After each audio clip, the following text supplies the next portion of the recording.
കല്യാണം വന്നാലും അതിൽ കൂടുതൽ ഞങ്ങളുടെ ഒരു യാത്രയാണ്. ഫാമിലീസ് തമ്മിലും കണക്റ്റഡ് ആണല്ലേ? കണക്റ്റഡ് ആയിരുന്നു. അത് ഞങ്ങൾ ഫാമിലി എന്ന് പറയുന്നത് ഞങ്ങൾ എല്ലാവരും കൂടെ യാത്ര പോകുന്നത് ഇത്രയും ചിരിക്കുന്നൊരു യാത്ര വേറെ ഉണ്ടായിട്ടുണ്ടായിരുന്നു. എല്ലാവരും ഒരു മിസ് ചെയ്യുന്ന ആൾക്കാരാണ് നമുക്ക് ഭയങ്കരമായിട്ട് മിസ്സിങ് അതെ. ഉള്ളത്.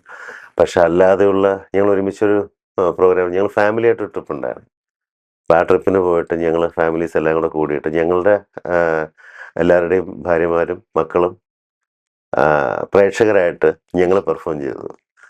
ഞങ്ങൾ നല്ലൊരു എക്സ്പീരിയൻസ്. ഞങ്ങളപ്പോൾ ഓരോരുത്തരും ഞങ്ങൾ വന്ന സമയം ഞങ്ങൾ ഇൻട്രോ ഞങ്ങൾ തന്നെ പറയണം.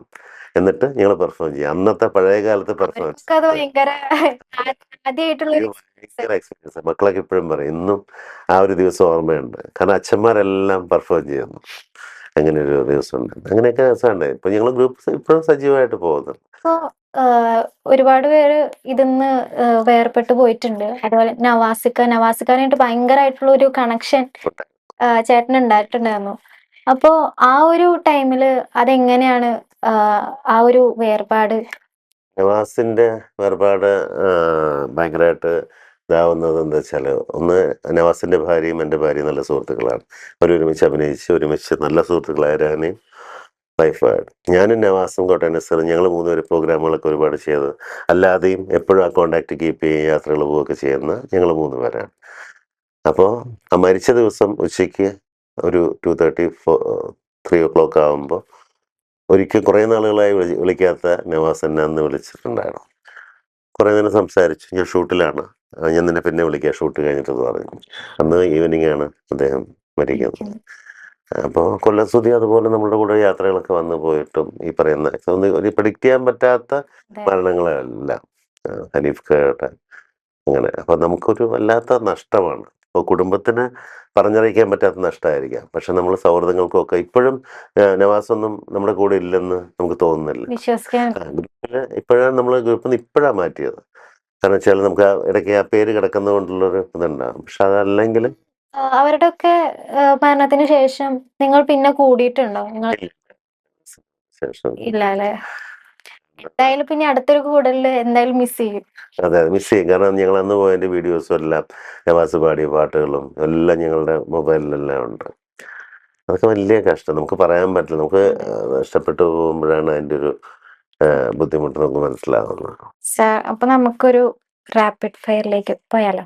സാർ അഭിനയിച്ച മൂവീസില് ഏറ്റവും ഫേവറേറ്റ് ആയിട്ടുള്ള മൂവി ഒരു റോള് അതേതായിരുന്നു? ഫേവറേറ്റായ റോളെന്ന് പറയുന്ന ഒന്ന് ഈ പറയുന്ന ഗുമസ്തനായിരുന്നു. പിന്നെ ആറ്റെന്ന് പറയുന്ന സിനിമ. അതാണ് ഏറ്റവും ലെങ്തി ആയിട്ടുള്ള ഒരു ഇതായിരുന്നു. ഞാൻ ഹീറോ ആയിട്ടുള്ള പടങ്ങൾ ചെയ്തിട്ടുണ്ടെങ്കിലും പാട്ടും ഇതും ഡയലോഗ്സും എല്ലാം ത്രൂ ഔട്ട് ഉണ്ടായിട്ട് പോലും നമുക്കൊരു ക്യാരക്ടർ എന്ന് പറയുന്നത് അതെ, നല്ലൊരു പെർഫോം ചെയ്യാൻ ഈ രണ്ടെണ്ണമായിരുന്നു.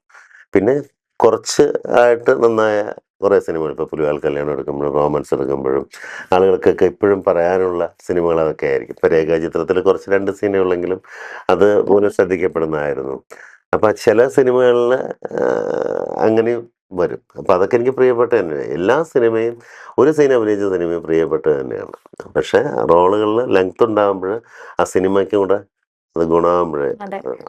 അതുപോലെ സാർ ഇപ്പൊ മിമിക്രി ഫീൽഡിലേക്ക് വരാന്നാണെങ്കിൽ ഏറ്റവും ഒരുപാട് പേരിനെ ഇമിറ്റേറ്റ് ചെയ്തിട്ടുണ്ട്. അപ്പൊ ഏറ്റവും ഈസി ആയിട്ട് ഇമിറ്റേറ്റ് ചെയ്യാൻ പറ്റിയൊരു ആർട്ടിസ്റ്റ് അപ്പം എൻ്റെ സംസാരത്തിലും കാര്യങ്ങളൊക്കെ എല്ലാവർക്കും അത് പിന്നെ അറിയാം. എൻ്റെ വോയിസ് അതുമായിട്ട് കണക്ഷനാണ്. പക്ഷെ അതിന് ശേഷം എനിക്ക് ശേഷം ഒരുപാട് പേര് അദ്ദേഹത്തെ ഇമിറ്റേറ്റ് ചെയ്ത് വളരെ ബ്യൂട്ടിഫുള്ളായിട്ട് ഇപ്പോഴത്തെ വോയിസൊക്കെ ഈ പറയുന്ന ഒരുപാട് പേര് ചെയ്ത് മഹേഷ് കുഞ്ഞുമോനൊക്കെ നന്നായിട്ട് ചെയ്യുന്നുണ്ട്. അപ്പോൾ നമ്മൾ ചെയ്യുമ്പോൾ കൗതുകത്തോടു കൂടി നമ്മൾ നോക്കും. കാരണം നമ്മൾ എത്രയോ വേദികൾ തുടക്ക കാലഘട്ടങ്ങളിൽ ഏറ്റവും കൂടുതൽ കയ്യടി മേടിച്ച് മുന്നോട്ട് പോയ ഒരാളാണ് ഞാൻ. വൈഫാണോ അതോ മക്കളാണോ അല്ലെങ്കിൽ ഏറ്റവും അടുത്ത ഫ്രണ്ട്സ് ആണോ? ആരാണ് ഏറ്റവും അധികം സാറിന്റെ ഓരോ മൂവീസിൽ ഇത് നന്നായിരുന്നു അല്ലെങ്കിൽ ഈ വേഷം കുറച്ചും കൂടി ഇമ്പ്രൂവ് ചെയ്യായിരുന്നു അങ്ങനെയൊക്കെ ആരാണ് കൂടുതൽ ക്രിട്ടിക് ആയിട്ടുള്ളത്? സൗഹൃദങ്ങളിൽ ഒരിക്കലും അങ്ങനെ വിമർശനങ്ങൾ ഉണ്ടാവാറില്ല. സൗഹൃദങ്ങളിൽ നല്ലതല്ലെങ്കിലും എടാ ആ സിനിമയിൽ കുറച്ചുകൂടെ നന്നാക്കാമായിരുന്നു എന്ന് അഡ്ജസ്റ്റ് ചെയ്യും. ശരിക്കും അത് വിമർശനങ്ങളുള്ളത് വീട്ടിൽ തന്നെയാണ്. ഏറ്റവും കൂടുതൽ മോശമായെങ്കിൽ നമ്മളങ്ങ് തേച്ചൊട്ടിക്കും. അത് ഭാര്യയും മക്കളും തന്നെയാണ്. മക്കളാണ് ഏറ്റവും കൂടുതൽ ഉണ്ടാവുക. പക്ഷേ വൈഫും പറയും. വൈഫ് പിന്നെയും തല്ലുകയും തലോടുകയും ചെയ്യുന്ന ആളായിരിക്കും ഭാര്യ.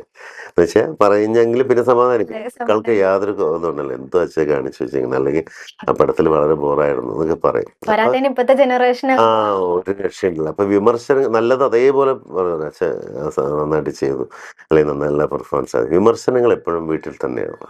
സാറിന് പുതിയതായിട്ടുള്ള വിശേഷങ്ങൾ എന്തെങ്കിലും ഉണ്ടോ? പുതിയതായിട്ട് ഒന്നുമില്ല, എല്ലാം നന്നായിട്ട് പോകുന്നു. എല്ലാ സിനിമകൾ ആക്ച്വലി ഇപ്പോൾ എനിക്ക് തോന്നുന്നു കുറച്ച് കുറവാണെന്ന് തോന്നുന്നു. ഞാൻ പക്ഷേ സിനിമകൾ ദൈവാധീനം കൊണ്ട് എനിക്ക് കുറേ സിനിമകളുണ്ട്. അപ്പോൾ അതെല്ലാം നന്നായി പോകുന്നു. ഇപ്പോൾ 4-5 പടം റിലീസ് ചെയ്ത് കഴിഞ്ഞു. വലതുവശത്തെ കളറിലോട്ടായിരുന്നു, ആശകളായിരത്തിൽ കുറച്ചുണ്ടായിരുന്നു, ബേബി ഗേളിൽ കുറച്ചുണ്ടായിരുന്നു. അപ്പോൾ എല്ലാ സിനിമകളുടെയും ഭാഗമായിട്ട് പോകാൻ പറ്റുന്ന ഇതേപോലെ 30 വർഷം 31 വർഷത്തിനകത്ത് പുതിയ ജനറേഷനും പഴയ ജനറേഷനും അങ്ങനെയൊന്നും ഇല്ലാതെ ഒരുമിച്ച് സഞ്ചരിക്കാൻ കഴിയുന്നതിൽ വലിയ സന്തോഷം. ഇനിയും വരുന്ന സിനിമകളിൽ സ്വപ്നങ്ങൾ നല്ല സിനിമകളും സാർ ആഗ്രഹിച്ച പോലെ ഒരു വില്ലന്റെ റോളും ഒക്കെ കിട്ടട്ടെ എന്ന് ആഗ്രഹിക്കുന്നു. സിനിമയ്ക്ക് റിട്ടയർമെന്റ് ഇല്ലല്ലോ. ഏത് ഏജിലും നായകനാവാം, വില്ലനാവാം, എന്തുവാന്ന് വെച്ചാൽ സമയം നന്നാവണം, അത്രേ ഉള്ളൂ. നമ്മുടെ സമയം നന്നാവുമ്പോൾ എല്ലാം കറക്റ്റ് ആവും. Okay, thank you. Thank you sir.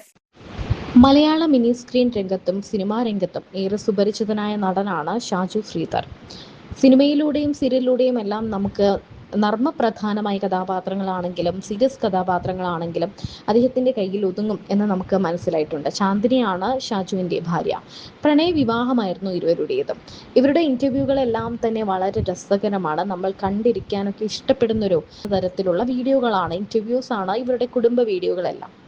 സൗഹൃദങ്ങൾ ഒരുപാട് കാത്തു സൂക്ഷിക്കുന്ന ആളാണ് ഷാജു ശ്രീധർ. മിമിക്രി താരങ്ങളുമായിട്ട് മിമിക്രിയൊക്കെ ചെയ്യുന്ന ആളായതുകൊണ്ട് തന്നെ മിമിക്രി, കോമഡി അങ്ങനെയുള്ള കഥാപാത്രങ്ങൾ ചെയ്യുന്ന ആളുകളുമായി നടന്മാരുമായെല്ലാം വലിയ കോണ്ടാക്റ്റാണ് ഇവർ കീപ്പ് ചെയ്യുന്നത്. ഇവർക്കിപ്പോൾ ഒരു ഗ്രൂപ്പുമുണ്ട്. അതിനെക്കുറിച്ചെല്ലാം തുറന്നു പറയുകയാണ് ഷാജു. അതോടൊപ്പം തന്നെ കലാഭവൻ നവാസിൻ്റെ മരണത്തെക്കുറിച്ചും അദ്ദേഹം തുറന്നു പറയുന്നുണ്ട്. കലാഭവൻ നവാസാണ് തങ്ങളുടെ ആ ഗ്രൂപ്പിൽ നിന്നും അവസാനമായി മരണപ്പെട്ട കുറച്ചു പേരുണ്ട്. അതിൽ ഒരാളാണ്, 3 പേരിൽ ഒരാളാണ് കലാഭവൻ നവാസ്. കലാഭവൻ നവാസിനെ കുറിച്ച് പറയുമ്പോൾ അദ്ദേഹം അന്ന് സാധാരണയായി തന്നെ വിളിക്കാറില്ല. എന്നാൽ മരണപ്പെടുന്നതിൻ്റെ അന്ന് ഉച്ചയ്ക്ക് തന്നെ വിളിച്ചു എന്നും ഒരുപാട് കാര്യങ്ങൾ സംസാരിച്ചു എന്നും ഷാജു പറയുന്നു. എന്നാൽ അന്നും വൈകുന്നേരത്തോടെ നവാസ് മരണപ്പെട്ടു എന്ന വാർത്തയാണ് എത്തിയത്. അതിൻ്റെ നടുക്കം ഇന്നും മാറിയിട്ടില്ല. അന്ന് ആ ഫോൺ കോളിൽ നവാസ് പറഞ്ഞ കാര്യങ്ങളൊന്നും താൻ ഒരിക്കലും മറക്കില്ല എന്നും ഷാജു പറയുന്നു.